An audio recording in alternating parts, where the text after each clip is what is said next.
Bonjour, en effet, Jean-Christophe Combe, les solidarités, l'autonomie, les personnes handicapées, Bonjour. les sujets que vous portez dans le gouvernement. Vous qui dirigiez jusqu'à juillet dernier, jusqu'à votre nomination, la Croix-Rouge française. On vous avait d'ailleurs reçu à plusieurs reprises aux 4 vérités avec cette casquette de directeur général de la Croix-Rouge. Mais aujourd'hui, donc, vous êtes au gouvernement et vos sujets, ils dépendent en grande partie de la loi de financement de la sécurité sociale qui vient aux surprises d'être, non pas adopté, mais proposé avec l'article 49.3, une fois de plus. Est-ce que ce n'est pas dommage qu'il n'y ait pas de discussion sur des sujets aussi importants ?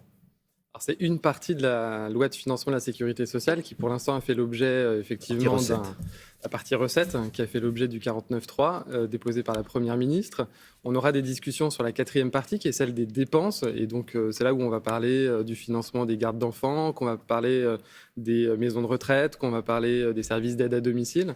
Effectivement, ça serait dommage qu'on ne puisse pas en discuter. Je pense que c'est des sujets qui peuvent faire consensus, des sujets qui répondent à l'urgence, aux besoins des Français, à leur vie quotidienne. Moi, j'observe qu'on a eu un travail assez nourri, fourni en commission des affaires sociales à l'Assemblée nationale. On a enrichi notre texte d'amendements qui viennent aussi de l'opposition. Voilà, je regrette que jusqu'à présent, cet esprit constructif n'ait pas dépassé les portes de l'hémicycle.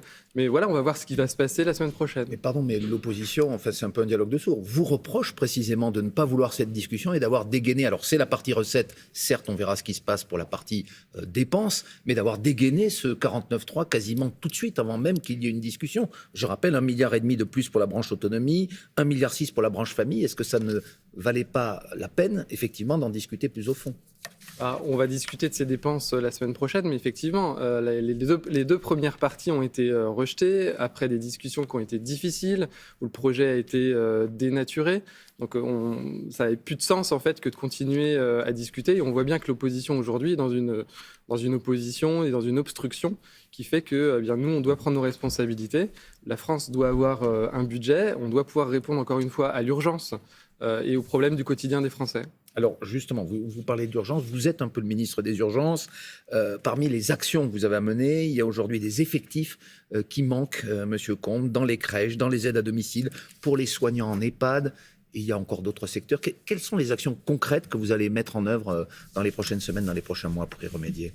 Je suis effectivement le ministre de toutes les solidarités. J'ai en responsabilité les Français depuis l'enfance, en passant par le grand âge, les personnes en situation de handicap. Et effectivement, le point commun entre toutes ces activités, c'est qu'aujourd'hui, on a le plus grand mal à recruter. Les métiers ne sont pas suffisamment attractifs. Or, si on veut pouvoir mieux accompagner les Français, il faut pouvoir recruter. Il faut donner envie aux jeunes de s'engager dans ces métiers. On voit à l'écran justement des images dans les crèches en particulier, où il y a eu un mouvement social en début du mois d'octobre, avec des personnels avec des puéricultrices souvent qui se sentent mal considérés, mal payés. Donc le métier n'attire plus. Vous dites il faut changer ça, mais vous allez faire comment très concrètement ?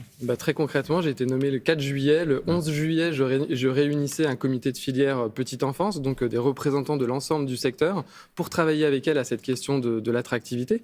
Dès le mois de juillet, j'ai pris des décisions pour assurer et améliorer la qualité de vie au travail de ces intervenantes dans les crèches. J'ai travaillé aussi à une campagne de communication pour rendre ces métiers plus attractifs. Mais le salaire, il ne bouge pas, lui. Et puis en septembre, j'ai réuni à nouveau ce comité de filière et j'ai annoncé l'ouverture de discussions salariales. Donc maintenant, il appartient aux partenaires sociaux, aux employeurs, aux organisations syndicales de travailler pour augmenter les salaires. Mais voilà, les salaires, qu'on comprenne bien, ils dépendent aussi des collectivités locales qui paient. Dépendent des collectivités. Mais vous êtes pour une augmentation des salaires ? Bien sûr, l'État apportera et financera ces augmentations. Je pense que c'est un point qui est extrêmement important. C'est partie des professions qui n'ont pas du tout été revalorisées suite à la crise, notamment dans le cadre de ce qu'on a appelé le Ségur de la santé. Donc c'est maintenant qu'il faut avoir ces discussions, mais c'est qu'une petite partie de l'attractivité. J'insiste beaucoup sur le fait qu'il faut travailler sur la qualité de vie au travail, il faut donner envie, il faut regarder aussi ces métiers de façon positive. Alors à l'autre bout de la vie, vous le disiez, puisque vous êtes du début à la fin, en quelque sorte, de la vie, dans les EHPAD, qu'est-ce qui change après le scandale que l'on a connu à propos des maltraitances dans le groupe Orpea ? Une nouvelle affaire a été révélée cette semaine, pointant notamment des pratiques commerciales trompeuses, des tromperies dans l'information, dans près de 50% des EHPAD contrôlés par la Direction générale de la répression des fraudes. Est-ce que vous avez eu connaissance évidemment de ces résultats et qu'est-ce que vous allez y faire pour y remédier ? Bien sûr, vous savez que L'affaire Orpea a été un choc pour l'ensemble de la population, pour le gouvernement. On a agi, je pense qu'il faut ramener la confiance dans les EHPAD. Alors, il y a deux sujets différents. Ce à quoi vous faites référence, c'est des contrôles de la direction de la répression des fraudes, et donc sur l'information commerciale, c'est-à-dire que de s'assurer, mensongère. Exactement, de s'assurer que le service qui est vendu par les opérateurs corresponde bien à celui qui est rendu aux familles et aux résidents dans ces EHPAD. Donc la moitié des cas, on a constaté qu'il y avait une dichotomie entre les deux. Et c'est des contrôles qui datent d'avant l'affaire Orpea, c'est 2020-2021, donc l'État fait quand même son travail, c'est scandaleux, ça ne doit pas pouvoir se reproduire, et on sera très attentif à ce que les opérateurs concernés soient sanctionnés et que les choses puissent évoluer dans le bon sens. Et puis depuis Orpea, c'est plutôt la question de la maltraitance aussi qu'on a abordé, un choc de transparence. Est-ce que les choses ont changé fondamentalement dans votre approche, pouvoir public, par rapport aux EHPAD? Bien sûr, je pense que souvent des organismes privés. Avant la crise Orpea, chaque établissement était contrôlé une fois tous les 20 ans. Aujourd'hui, on va contrôler ces établissements tous les 2 ans. Et on s'est engagé d'ailleurs à contrôler d'ici 2 ans les 7500 EHPAD que compte notre pays. Et dans le projet de loi de financement de la sécurité sociale, on renforce encore ces pouvoirs de contrôle, on renforce le pouvoir de sanction pour renforcer la transparence dans les EHPAD. Et puis on fait autre chose, on va travailler sur la question de la bientraitance, de la lutte contre la maltraitance dans ces établissements, en renforçant notamment les effectifs, en améliorant les circuits aussi de signalement. La grande réforme que vous allez porter, Jean-Christophe Combe, dans les mois et les années à venir, c'était une promesse d'Emmanuel Macron, d'ailleurs, le paiement des prestations sociales à la source. Vous avez annoncé une mise en place en 2024. On commencera à recevoir, les personnes concernées, des formulaires pré-remplis. J'ai envie de vous demander si vous êtes favorable, vous, à une réforme du RSA, parce que pour l'instant, c'est un petit peu en suspens, tel que Emmanuel Macron l'avait promis, c'est-à-dire conditionner le RSA à des heures d'activité ou de formation. Je suis évidemment très favorable à cette réforme, mais dans toutes ses dimensions. C'est-à-dire que l'objectif et mon combat, c'est de faire en sorte que les personnes elles puissent sortir de cette situation. C'est-à-dire que le recours à l'assistance ou à des prestations sociales, ça ne doit pas être la règle. La règle, c'est le travail. La première des dignités à offrir à une personne, c'est le travail. Aujourd'hui, il s'avère qu'il y a encore beaucoup trop de personnes qui sont au RSA. 50% d'entre elles le sont depuis plus de 5 ans.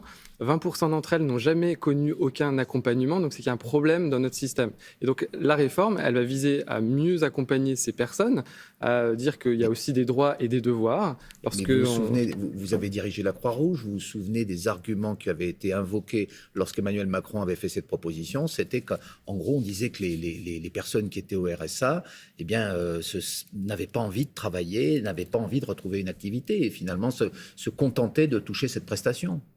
Alors j'ai jamais eu ce discours et je ne l'aurai jamais. Je pense pas que ce soit vraiment les termes du débat. Aujourd'hui, ce dont on s'aperçoit, c'est que le système ne fonctionne pas. C'est que sans doute on les accompagne pas suffisamment bien. La conviction que j'ai, c'est que encore une fois, la première des dignités à offrir à une personne qui est éloignée de l'emploi, c'est un emploi. Et donc il faut qu'on fasse tout pour pouvoir les amener vers l'emploi. C'est notre conviction profonde au gouvernement, c'est la société du plein emploi. Et ça, c'est une conviction que j'avais à la Croix-Rouge et que j'ai toujours aujourd'hui en tant que membre du gouvernement. Et c'est important, ça crédibilise aussi le système. Il ne faut pas croire que notre société, elle est quitte juste en versant une prestation sociale à des personnes qui sont éloignées du système. Les personnes, elles ne sont pas heureuses d'être dans cette situation. Est-ce qu'elles ne se sont pas senties aussi stigmatisées, ces personnes qui touchent le RSA, en étant considérées comme des personnes, je vous repose la question, qui ne voulaient pas travailler, qui ne voulaient pas revenir dans le marché de l'emploi Si on le présente comme ça, c'est sûr qu'on les stigmatise. Si on leur dit, moi j'ai une conviction, c'est la critique qui avait été faite. J'ai une conviction, c'est qu'elles ne le sont pas par choix dans cette situation-là. Et donc il faut les accompagner pour pouvoir les amener vers l'emploi. Alors on l'a dit, vous avez dirigé la Croix-Rouge, vous connaissez bien les populations qui sont en situation de précarité. Comment vous vivez aujourd'hui les mouvements sociaux, le sentiment de révolte, de colère, de frustration en tout cas, de beaucoup de salariés qui ont des salaires insuffisants par rapport aux grandes rémunérations des chefs d'entreprise? Est-ce que vous comprenez ce sentiment d'injustice qui règne dans le pays ? Je pense que c'est ma responsabilité, effectivement, de lutter contre l'injustice, de faire en sorte que le travail paye. J'observe qu'on n'a pas attendu la crise qu'on connaît aujourd'hui d'inflation pour agir. Lorsque j'étais à la Croix-Rouge, j'ai observé aussi l'investissement du gouvernement qui a été considérable pour protéger les Français pendant la crise. Donc on est l'un des seuls pays... oui, mais la justice, par exemple, la taxe sur les super-profits, vous y seriez favorable? Oui, non? Je vous pose la question un petit peu frontalement. Je reviens quand même sur...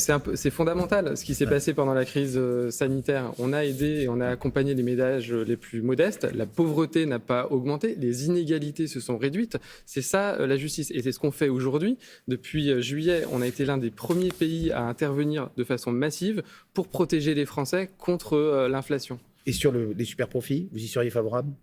Et sur les super-profits, je pense que le dispositif qui est proposé aujourd'hui par le gouvernement de faire payer des entreprises qui aujourd'hui bénéficient de cette crise, je trouve que c'est une mesure de justice sociale. Merci beaucoup, Jean-Christophe Combe, ministre, donc, entre autres, des solidarités, de l'autonomie et des personnes handicapées. Suite de Télématin, bonne journée. Merci beaucoup, Jean-Christophe Combe, qui regrette que l'esprit constructif n'ait pas passé la porte de l'hémicycle sur le projet de loi de financement de la Sécu après l'utilisation du 49.3 et dénonce une obstruction de l'opposition. Voilà pour la politique.